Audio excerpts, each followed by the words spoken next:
teyandinkubye bwali newe nandibadde nga wagamba nti nabadde n'omuwala nga mpeewe omuwala gwe twabadde naye y'omu ku bawala abanona Sheebah ku kisaawe ye muwala eyawa Sheebah engoye ze mwalaba nga tannajja ku stage eza pinki ze yalimu ne muno mu mabaga mujjuddemu ngoyo oyo omuwala ye yaziwa ono Sheebah omuwala yazze ku budde obusembayo n'agamba Mukunja ndabye akatambi ku intaneti nga weebaza abantu abababeereddewo naye Mukunja okakasa sibaddeewo ne mugamba nsonyiwa oluusi nange neerabira nkwasaganya bingi ne mugamba kale kankuweeyo ka drop okola mulimu ki nkulange n'angamba yenze Kase Vibes nze omu ku bayambako abayimbi nga bazze Uganda tukwasaganyawo ebiti omuwala n'atuula nga ndi kumuwaka jase ka drop Sheebah gye yafubutuse mu kisenge n'atandika okunkuba ebikonde nasuse kulowooza oba asaagamu kumbe bya ddala amannyo gange essaawa eno mwana gannumamu.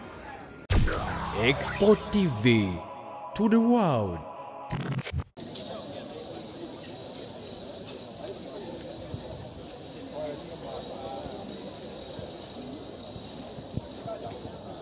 Omukube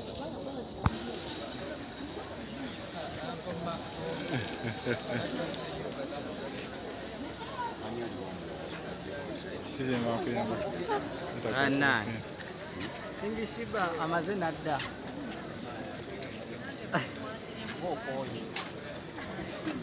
Nyonyekoya. Owali. Nyonyekoya.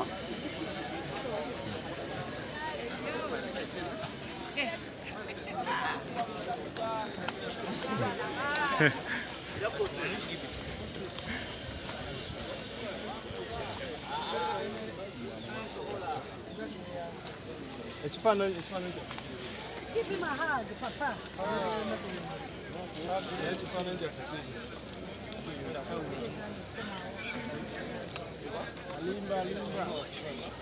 Akoze jamu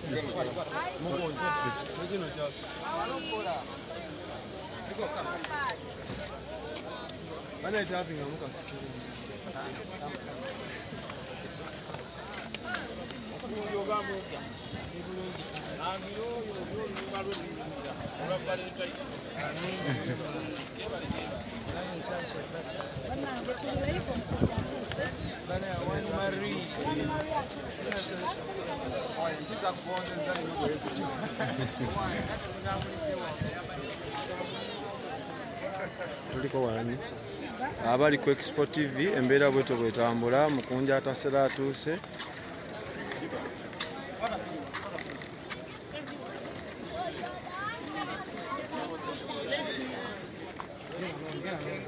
Uganda midwe nyonyo kunya n'omudaali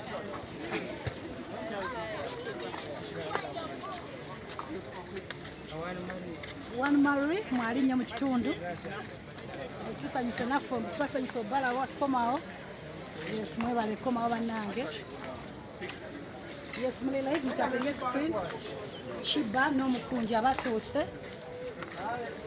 mwebali nnyo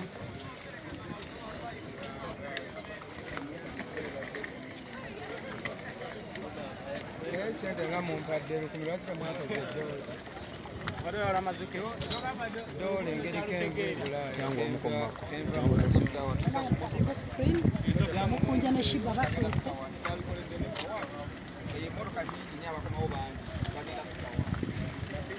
ite wali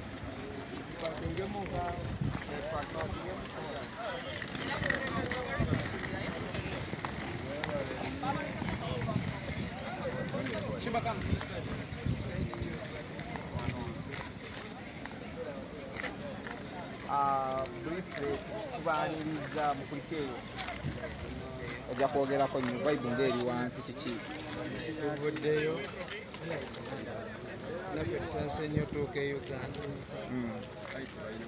naye nga ko okutuuka tutunulewa bakyusa gwe gyagala obatumiza mutugambe nti mutunule wali era we tugenda tudde wano wewati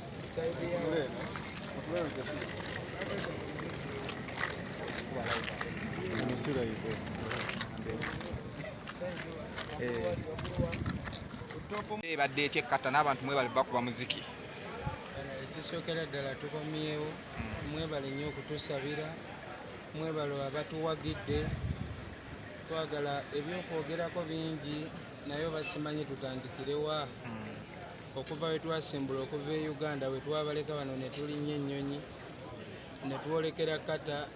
We are so excitement nti abantu abali e Quatar batulaze omukwano. Sere ebisinga omuyimbi wava e Uganda ebifaananyi mulaba agenda muddamu kulaba akomawo performance tezitera kulabika. Naye twebaza Katonda nti ekivulu ky'e Quatar kye twayimbyeko kyabadde si kyakukwekebwa, kyali live n'obutambi obulala ne buwanikibwayo. Twafunidde ddala abantu ne kituzaamu amaanyi nti tuyinza okuba ffe tubadde twenyooma naye tukyasobolera ddala n'okuyimba ne mu nsi endala ne mu Uganda yaffe tusobola okugikiikirira newankubadde ffe tuyinza okuba tubadde tweraba nga abatannaba kusobola. So awo twesinzirawo ne twebaza Katonda waffe ne twebaza n'abawagizi baffe. Mwebale nnyo mwebalire ddala tuyiirawo omubiri tiimu King Sheebah, tiimu Omukunja Atasera, Mama Jockeys, Ali Management n'abalala bonna. Tiimu yonna yatuwerekerako abaana ba ghetto tukomyewo nga tuli balamu. Sheebah, ennyonyi wagisanga otya?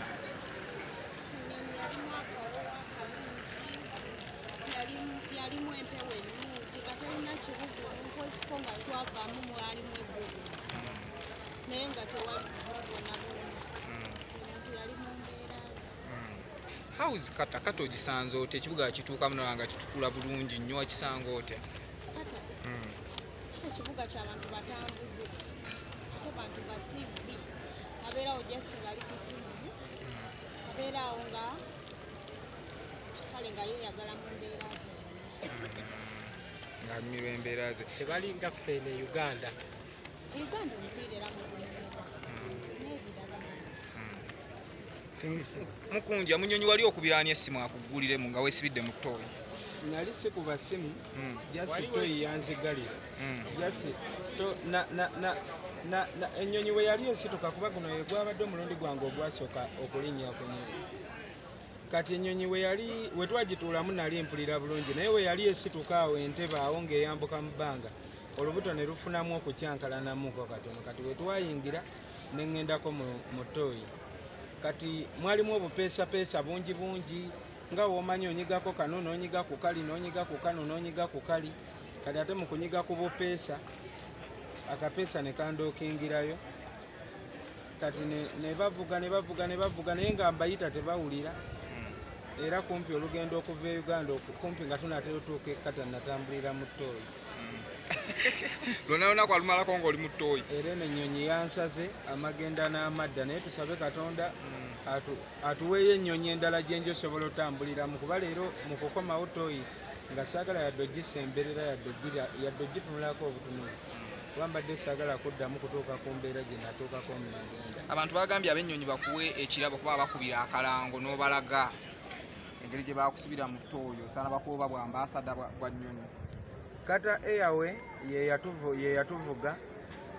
Simanyi ekyo kiri wakati w'aba Quatar Airway naye just ndowooza abategeka abayimbi ogenda ebweru n'abantu ne wataba muyimbi muba mulina okumanya woba otwala omuntu gwe oba walinnyalinnyako dda ku nnyonyi si buli muntu nti yagirinnyako. Muntu mulagirire kyekimu n'abaweereza ebintu okuva ebweru. Oli aweereza ekisowaani kya ttooyi okisanga mu kyalo nga bakitaddemu mmere balya naye nga kibakuli kya ttooyi. Abantu mubalagirire. Kati ne yatutegeka gye Ali Management ne Mama Jockeys mwali mulina otulagirira nti toyiyo omunyonyi w'oyingira tonyiganyiga bupeesa naye mmwe mwakitwala nti tubimanyi nnyo.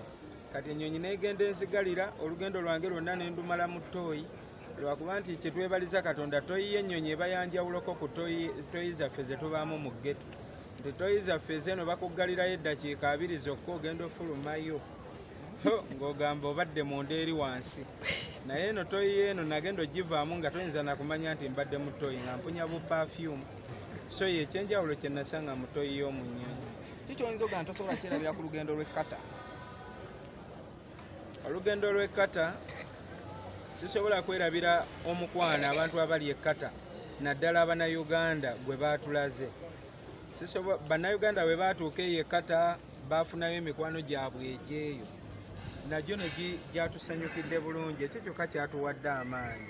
Twawulidde essanyu okutuuka n'olaba nga amaanyi n'omutegesi w'ekivulu mu byayogera atunnyonnyola ng'atugamba nti abadde aludde ng'ategeka abayimbi abanayuganda naye ate kuffe yalabye enjawulo ey'amaanyi era bali mu nteekateeka okulaba nga bongera otuwa ku bivulu kyemmanyi n'abatulaba okuva mu nsi endala gye tutannayimbako Dubai, Turkey, Canada, South Africa, luddawa musobola okutuwa kati ndowooza abasinga kino kyalaze nti tusobola okutuwa emirimu ne twongera okuyimirirawo mukama wanaabatusaside ne tusigala nga tuli bumu.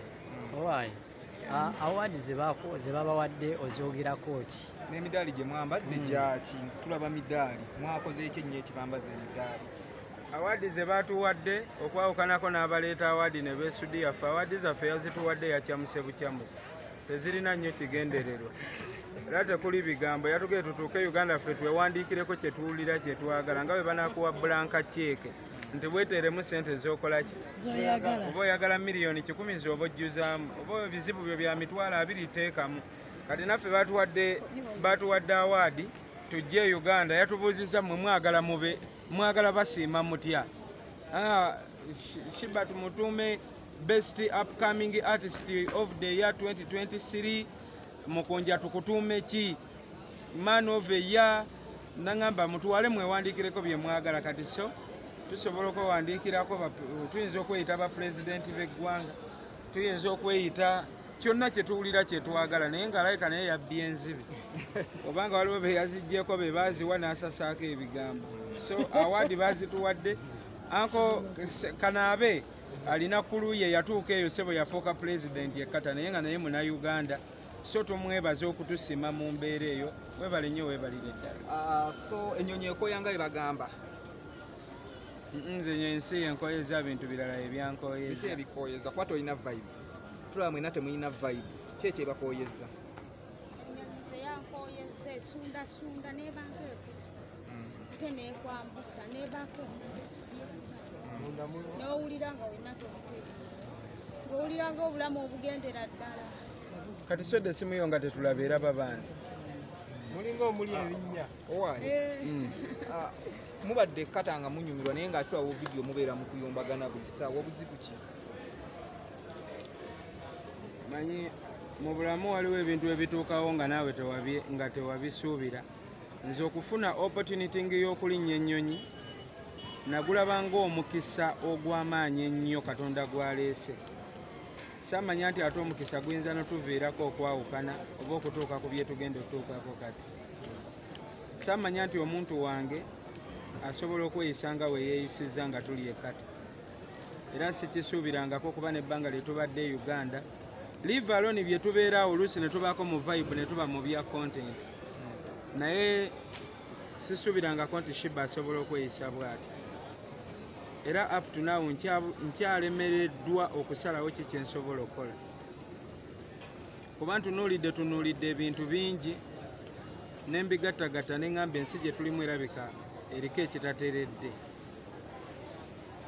Abantu bangi be baali bakwatiddeko nga n'ababakwatirako b'amaanyi ekyokulabirako kye njobba wa Asia yaliko omukono gwa Mama Fee n'omukono gwa Spice Diana n'omukono gwa SB4 yafa talinnya ennyonyi naye ng'ate baali bagimugamba. Sigenda gamba nti ekyo kigezaako kutegeeza nti nze okumalako ne Sheebah ne tulinnya ennyonyi oba Sheebah n'alinnya ennyonyi saabadde wa kitalo nnyo wabula Katonda yatuteereddewo ekisa. Ne tutuuka nze Sheebah tankubangako bw'ati. Era obusungu bwe nafunye nayagadde okukola ekisingakoko kwekyo. Naye bwe baali batutegeeza amateeka agafuga kkata oba oyagala bakutikke nga n'ennyonyi kuba batuge wabaawo ennyonyi etokota erinda okutikka obutiisa okutwala ekusuula entebe ate sinakindi okusibirayo. Omusango ogumu kugisinga eri kulwana. Omusango gw'okulwana n'okubba ogwo basobola okusiba ebbanga ng'ogasseeko ogw'enjaga.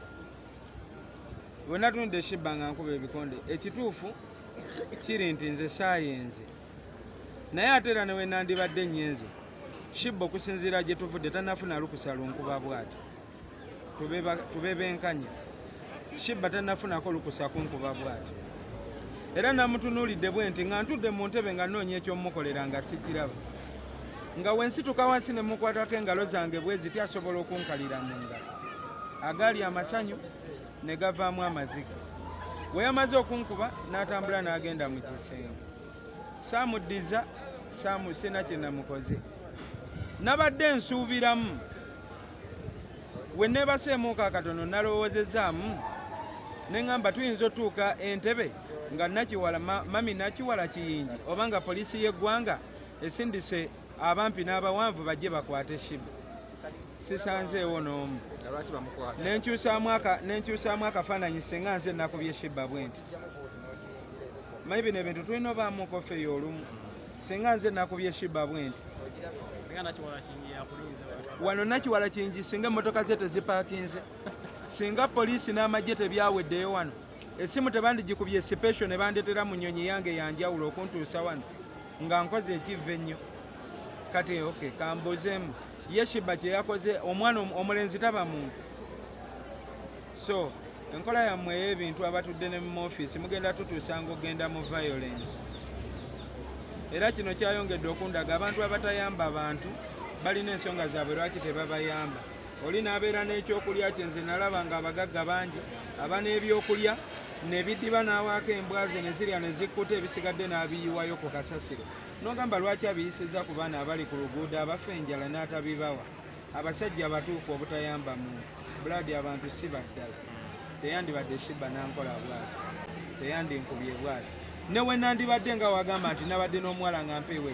Omuwala gwe twabadde naye y'omu ku bawala abanona Sheebah ku kisaawe. Ye muwala eyawa Sheebah engoye ze mwalaba nga tannajja ku stage eza pinki ze yalimu. Ne muno mu mabaga mujjuddemu ngoye oyo omuwala ye yaziwa ono Sheebah. Omuwala yazze ku budde obusembayo n'agamba Mukunja ndabye akatambi ku intaneti nga weebaza abantu abababeereddewo. Naye Mukunja okakasa sibaddeewo. Ne mugamba nsonyiwa oluusi nange neerabira nkwasaganya bingi. Ne mugamba kale kankuweeyo ka drop okola mulimu ki nkulange. N'angamba yenze Kase Vibes. Nze omu ku bayambako abayimbi nga bazze Uganda tukwasaganyawo ebiti. Omuwala n'atuula nga ndi kumuwaka jesse ka drop. Sheebah gye yafubutuse mu kisenge n'atandika okunkuba ebikonde. Nasuse kulowooza oba asaagamu kumbe bya ddala. Amannyo gange essaawa eno mwana gannumamu. Waliwo ne byeyankubye ne byemutaalabye kuba muyinza mwalabyeko bitono. So oli ayinza okugamba lwaki akatambi ako kaafulumye. Kayinza oba akabi nga kasiga ekifaananyi ekibi naye ensi ke kalabe nti ne weebukya nga Sheebah atambudde agage nange n'ensigala mu gange omuntu tagenda kwewuunya nnyo. Ow'okusiima ajja kukkiriza nti mwana kibanda oyo yabeererawooko ka Sheebah ako. Naye Sheebah wabanga ekyo kye yakoze olugero lw'Abaganda lutuukirira nti gwewonye eggere alikusambya kubanga nze Sheebah we namusangira teyalina maanyi gakuba muntu bw'ati. Ebigere bye byali byalwala saagala mulangira nga tasobola yadde okusamba nga tasobola yadde okuba omuntu oluyi yadde ekikonde. Naye essaawa eno afunyemu ku maanyi alidda kuse kati amaanyi n'emikono egiwonye n'obulamu obuteredde ate emmundu azitunuza mu nze naye bibaawo mu nsi mwana katugende twejjanjabe twenyige mpola mpola tujja beera fit blood. Kale kulikayo nnyo tujja Export TV to the world.